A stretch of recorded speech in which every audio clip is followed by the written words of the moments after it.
안녕하세요. 저는 바로 어머니와 상간남 사이에서 나온 혼외자입니다. 한때는 작가를 꿈꾸기도 할 정도로 글을 능통하게 썼었는데 그간의 세월이 오래되기도 하고 막상 제 사연을 쓰려고 보니 어디서부터 써야 할지 모르겠네요. 저는 현재 서울에 있는 어느 후미진 달동네 작은 단칸방에서 살고 있는 60대 노인입니다. 원래 가족은 아내와 딸 하나가 있었는데 지금은 다 안 보고 살고 있습니다. 사람의 인연은 때론 참으로 가볍더군요. 부부의 연은 말할 것도 없고 같이 있다 부르짖던 천륜조차도 간혹은 잘 지내는 이웃들보다도 별 볼 일 없을 때가 있습니다. 예전에는 우리 가족이 그렇단 얘기는 아니지만 다른 사람들이 그렇다고 합니다. 누군가는 인생은 60부터라고 할 정도로 요새 60대는 육안으로 나이를 가늠하기 힘든 만큼 젊으신 분들이 많으십니다. 그런 분들이 저는 참 부럽습니다. 저는 40대에 충격적인 일을 겪고 이 회생 불가능한 고통을 받아서 그런지 60대이지만 80대 가까이 되어 보일 정도로 많이 늙었습니다. 세월의 흔적인 주름은 그 사람이 어떤 삶을 살았는지를 알려준다는데 거울을 보면 전 스스로가 부끄럽고 흉측하게 이를 데 없어 가끔 모습에 치가 떨리기도 합니다.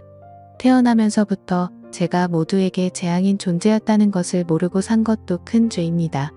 모든 건 제 부정한 어미로부터 시작되었습니다.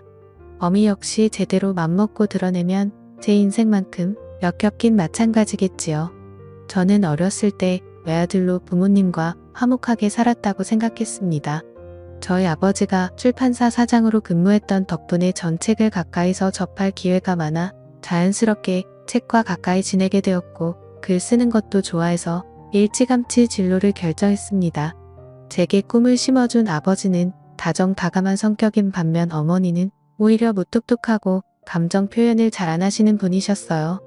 사근사근한 성격이 아니라서 어렸을 때부터 친엄마임에도 불구하고 벽이 있었습니다.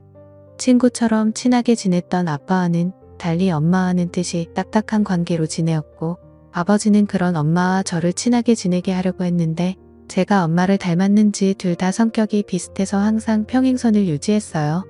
그러던 중 중학교 2학년 때인가 머리가 굵어지려 할 무렵 저는 친구네 집에서 놀다 오던 밤에 엄마와 오래전부터 저희 집에 드나들었던 아빠의 지인 후배가 병원에서 나오는 것을 발견했습니다. 믿을 수가 없더군요. 맨날 집에서는 굳은 얼굴만 하고 있던 엄마가 그 남자를 만나는 순간부터 즐거워하며 웃고 있었습니다. 그 파렴치한 놈은 독신으로 어쩜 큰 고와 잘 맞던지 심장이 무너져 내리는 것 같더라고요. 엄마가 다른 남자와 외도하는 모습을 목격하는 그 억장이 무너지는 심장은 차마 당해보지 않은 절대로 모를 것입니다. 가끔 휴일날 엄마가 새빨간 거짓말로 아빠를 속이며 나가는 게 보였지만 제가 할 수 있는 일이라고는 없었습니다. 그렇지만 이러다 진짜 아빠가 상처받을까 싶어 하루는 용기를 내어 외할머니 일을 돕는다는 핑계를 대며 외출하는 엄마를 붙잡고 선 통사정을 해보았어요. 엄마 나가지 않으면 안 돼. 오늘 아빠랑 같이 외식하자. 아니면 어디 가까운 데라도 바람 쐬러 가자. 내가 외할머니한테는 엄마 못 간다고 연락할 테니까 같이 있자 우리. 하지만 엄마는 절닥한 눈빛으로 한참을 보다가 어깨를 토닥이고는 미안하다며 꼭 가봐야 한다고 기어이 나서더라고요. 외할머니 일을 돕는다면서 유난히 이 새빨간 입술에 뾰족 구두를 신고 나갔던 엄마였네요. 제가 말려서 될 일이 아니란 걸 깨달았습니다. 저는 그 이후로 속으로는 엄마 취급도 안 하면서 살았어요. 제발 엄마가 그 놈과의 더러운 관계를 들키지 않기를 그저 아빠가 이 모든 추악한 진실을 모르길 바라는 마음으로 하루하루 살얼음판을 걸으며 살았지만 저를 보며 웃는 아빠를 위해 효도하고 싶었습니다. 철이 빨리 들어 공부도 앞차같이 더 열심히 했고 아빠가 기뻐하는 일이라면 다 해주고 싶었습니다. 덕분에 저는 늘 상위권의 성적을 유지했고 고3 때 본 시험은 운이 좋은지 만점 가까이 나왔습니다. 문내 창작과나 국문학과를 지원하려는 절다들 뜯어말리며 전문직을 가질 수 있는 과를 가라며 조언했지만 단 한 사람 아빠만은 제 꿈을 응원해 주더라고요. 아빠는 우리 아들이 꿈을 갖고 있는 것만으로도 참 좋다. 누구네 자식들은 이 꿈도 없다고 하는데 넌 목표를 세우고 이루기 위해 최선을 다해 노력하니 아빠는 그런 너가 참 자랑스러워. 만약 이도저도 안 되면 아빠 출판사에 와서 같이 동업하면 되지 않그러니 다른 사람 말 듣지 말고 너가 하고 싶은 거 하면서 잘 해나가라고 말씀을 해주시니 어찌나 감사하던지요. 저는 아빠의 조언을 가슴 깊이 새긴 채 든든한 아빠의 배움을 받고 시험장을 들어가려는데 끼익하는 소리와 동시에 사람들이 웅성거리는 게 아니겠어요? 얼떨결에 보니 맙소사 방금 전까지 절 바래다주며 시험 잘 보라던 아빠가 제 눈앞에서 교통사고를 당하셨습니다. 저는 차마 믿지 못할 현실에 정신이 아득해져 왔고 사람들을 물리치고 아빠를 껴안으며 우리 아빠 좀 살려달라고 엉엉 울었습니다. 대학 시험이고 나발이고 아빠를 쫓아 병원으로 향했습니다. 아빠는 혼수 상태로 4일 정도 있다가 깨어나셨고 교통사고의 대가는 참으로 인정하기가 흡독했어요. 차 추돌할 때 다리를 잘못 다쳤는지 제 기능을 하기가 어렵다 하더라고요. 아빠는 절망하며 힘겨워했지만 애써 가족들에게 괜찮은 척하며 그 와중에도 제 포기해버린 대학 시험을 걱정하시며 진심으로 미안해 하셨습니다. 저는 아빠의 손을 꼭 잡고 시험은 어차피 해마다 있으니 괜찮아요.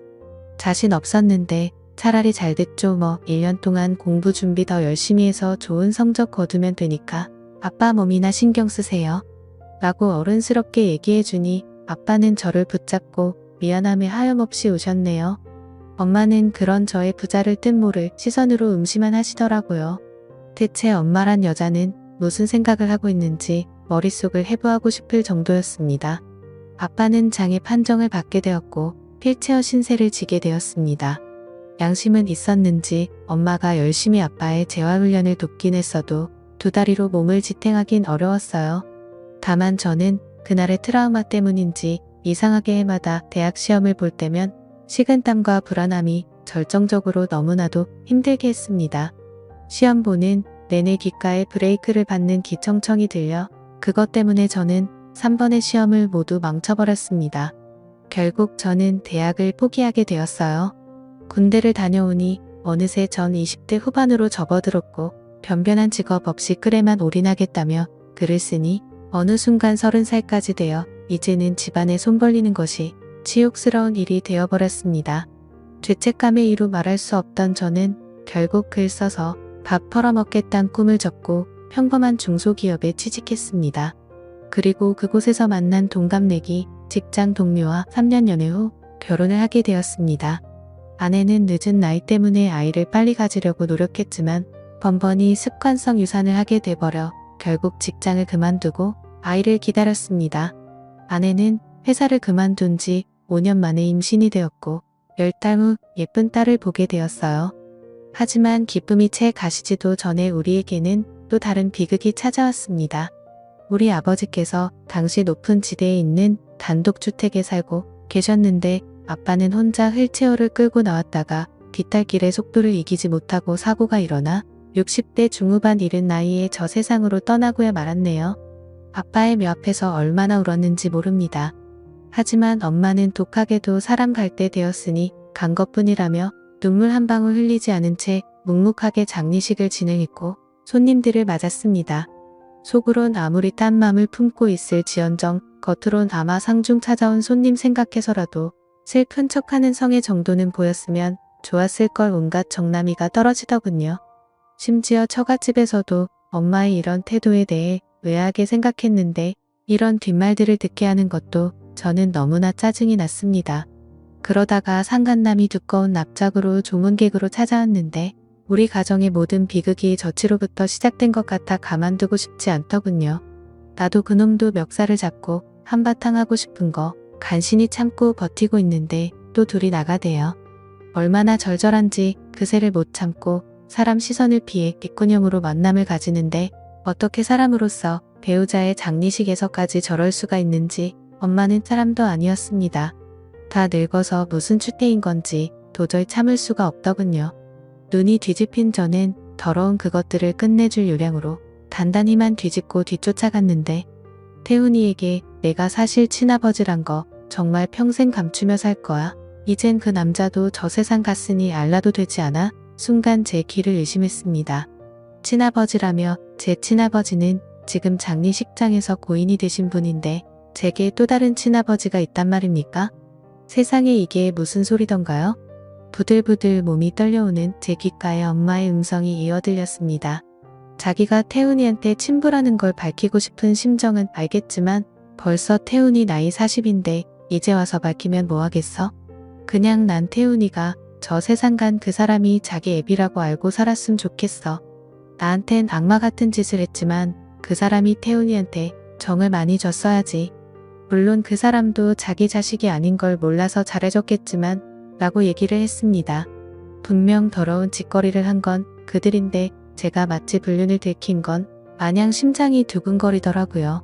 저는 예기치 못하게 그들의 공범이 되어 있었습니다. 사실 진짜 더러운 존재는 저였습니다. 저는 그들의 더러운 불륜의 씨앗이었고 제가 그토록 지켜주고 싶었던 아버지를 농락한 용서받지 못할 존재가 되었습니다. 털석 자리에 주저앉는 소리가 들렸던지 깜짝 놀란 그들은 넋이 나가 있는 저를 발견했고 모든 충격적인 사실을 듣고 절 보고는 둘 다 어쩔 줄 몰라 했습니다. 고통스러움에 몸이 말아들어 숨을 쉬기가 힘든 와중에 왜 이렇게 눈물이 쏟아지던지 흘러내린 정확한 눈물의 의미조차 모른 채 저는 한참 동안 이렇게 땅에서 뒹굴며 통곡했습니다. 아버지 장례식에선 눈물 한 방울 흘리지 않던 엄마가 그런 제 모습을 보고 덩달아 눈물을 떨어뜨리더라고요. 미안해 태훈아, 이런 식으로 알게 하고 싶진 않았는데 사실 내 아버지는 아무 소리 하지 마. 엄마는 어떻게 이렇게 한결같이 잔인할 수가 있어. 엄마는 악마야. 절대로 용서받지 못할 끔찍한 사람이라고. 나 엄마 죽어도 용서 못해. 이젠 우린 끝났어. 다신 보지 말아요. 이 지긋지긋한 악연 모두 다 끝내자고요. 라고 하자 엄마는 입술을 깨물고는 억울한 듯 제게 항변했습니다. 잔인한 건 네 아버지 아니 그 사람이야. 내가 평생 어떻게 살아왔는 줄 알아? 살면서 일이 잘못되면 모든 원망을 나한테 쏟으면서 내 피를 말린 사람이야. 그 사람이 이혼해달라고 해도 죽도록 안 해주고 차마 말하기도 버거운 심한 말들로 날 아프게 하고 옆에서 감시하고 의심하면서 내 인생을 지옥으로 만든 사람이라고. 사고 이후로 몸이 불편해지고 회사 판 돈으로 사기당하고 말아먹고 재산이며 뭐며 다 없애버린 후 뒷감당은 나한테 지우고 그래서 내가 지금 보험일까지 하면서 이 나이 되도록 네 애비 빚에 허덕이고 있는데 이 정도면 네 아빠가 나한테 충분히 벌 주고 있는 거 아니니? 저는 모든 할 말을 잃고 그냥 뒤돌아섰습니다. 저 따위 말을 지금 변명이라고 하는 건가요? 저더러 이해하라고 하는 겁니까? 아버지 장례식에도 제 존재 자체가 불순하고 죄스러워 차마 들릴 수가 없었어요. 멀리서나마 아버지 가는 길을 지켜보고서 무릎을 꿇어 비록 자격 없는 저이지만 아버지에 대한 마지막 계를 마쳤습니다. 아니나 다를까 아빠 돌아가신 후 3개월 좀 넘어서 엄마는 상간남이랑 살림을 합쳤습니다. 웃긴 건 뻔뻔스럽게도 제가 나갈 정만 골라 제 아내와 손녀를 만나러 자주 들렀다는데 백화점에서 비싸게 파는 아기 옷들 어머니께서 사왔다며 아내가 무척이나 좋아했어요. 허나 탐탁치 않았던 전 아내의 손에서 그 옷들을 빼서 가위로 찢어버렸습니다. 그러던 어느 날 어머니는 제가 집에 있는 줄도 모르고 버젓이 상간남과 집에 왔는데 물 만난 고기 마냥 아빠 돌아가신 후 상간남과 함께하는 삶이 즐거운지 아주 신수가 흔하다이다. 아내는 어머니께서 우리를 위해 준비해 준 거라며 받은 돈 봉투를 내밀고는 딴에는 시어머니와 절 화해시킨답시고 노력했지만 전 보란듯 아내의 손에 돈 봉투를 빼 서딱지 내리꽂듯 내팽개쳤네요. 그 모습을 본 상간남 나부랭이가 서류를 하나 내밀고 꿀값을 떨며 말하더군요. 나도 네 전에 아버지처럼 내 꿈을 이루게 해주기 위해 노력하고 싶다. 습작한 것들을 보니 그래도 꽤 재능이 있는 편 같은데 압이 노릇하는 게 아니라 너의 재능을 봐서 내가 책을 내주고 싶어 하고 짓거리는데 책이고 뭐고 그냥 꺼지라고 했습니다. 아내에게는 모든 것을 다 털어놓고 저는 그들하고 의절을 하고자 했어요. 하지만 아내는 두무지 제가 이해가 안 된다는 듯 그간 그들이 쳐놓은 공작에 걸려서 그랬는지 어머니와의 천년을 배반한 저만을 탓했습니다. 사실상 당신을 잘 키워주신 분이긴 하지만 엄연히 따지면 돌아가신 아버님과는 아무 혈연 관계가 없잖아. 그것 때문에 왜 진짜 천년 관계인 친어머니를 끌어내려고 하는데 친아버지 친어머니 이제 다 만났는데 화합해서 행복하게 살 날만 남은 거 아니야. 돌아가신 아버지 집에서 당신 이런 마음 알아주기라도 해서 뭐 한 푼이라도 도움 준대. 내가 그간 말을 안 해서 그렇지 어머님 아버님 덕분에 얼마나 도움 많이 받았는 줄 알아. 힘든 와중에서도 자식들 살라고 도움 주시는 걸 보면 진짜 가족을 못 알아보겠어 라며 가족의 정의에 대해서 늘어놓는데 저는 일단 아내가 그런 마음을 갖고 있었다는 것과 이제껏 저 몰래 그 파렴치한 것들에게 돈을 받아 생활비로 보탰었다는 것에 분노한 저는 아내와 크게 한바탕하고 집을 나와버렸습니다. 저는 그렇게 생각해요. 오직 천년이라는 관계 하나로만 본다면 제가 그들에게 한 짓은 죄가 되어 마땅합니다. 짐승보다도 못한 죄를 저질렀지만 어쨌거나 그들은 제 친부모니까요. 하지만 전 저를 키워주시고 사랑으로 길러주신 아버지의 정이 자꾸만 생각나서 저를 향한 그 큰 사랑이 떠올라 그 마음을 은혜를 묻히게 하고 싶지 않습니다. 천년보다 더 큰 것은 은혜라고 생각하니까요. 아내도 저도 잘못한 것이 없고 서로 의견이 맞지 않은 건 어찌 보면 당연한 거지만 저는 더 이상 아내 얼굴을 보기가 힘들더군요. 그리고 더 정확한 이유를 들자면 여자를 믿을 수 없다는 게 제 결론입니다. 아내는 모르지만 혹여나 아내가 저 몰래 다른 놈의 아이를 임신한 게 아닐까 저는 마음에 걸려서 몰래 유전자 검사를 했다가 친절하고 확인한 후 안심하고 또 그런 제 모습에 실망하고 아내와 딸에 대한 미안함이 밀려들어 한동안 방황하고 너무나 괴로웠습니다. 아내에 대한 의처증 증세도 보이려 하고 아내의 모든 말과 행동이 너무나 의심이 들면서 살았는데 정신이 들어보니 아내가 제발 그만하라며 울고 있더라고요. 전 견디질 못하고 아내와 딸을 떠나 버렸고 결국 이혼하게 되었습니다. 어머니의 부정한 짓에 대한 나비 효과는 결과적으로 제 가정을 잃게 만들었고 가족에 대한 신뢰를 잃게 만들어 버렸습니다. 전 혼자가 되어버려서 60이 넘은 이제껏 힘들게 막노동 일하면서 단칸방에서 외롭게 생활하고 있네요. 죽지 못해 사는 맘이 딱 제 상황인 것 같습니다. 다만 한 가지 아른거리는 건 저희 딸이에요. 우리 딸도 이제 대학생이 되었을 텐데 그 아이가 많이 보고 싶어요. 아내도 재혼해서 가정이 있고 그 아이는 아내의 남편에게 아버지라고 부르며 잘 살 텐데 딸에게 혼란을 주고 싶지 않은 마음도 드네요. 제 사연을 읽어주셔서 감사합니다.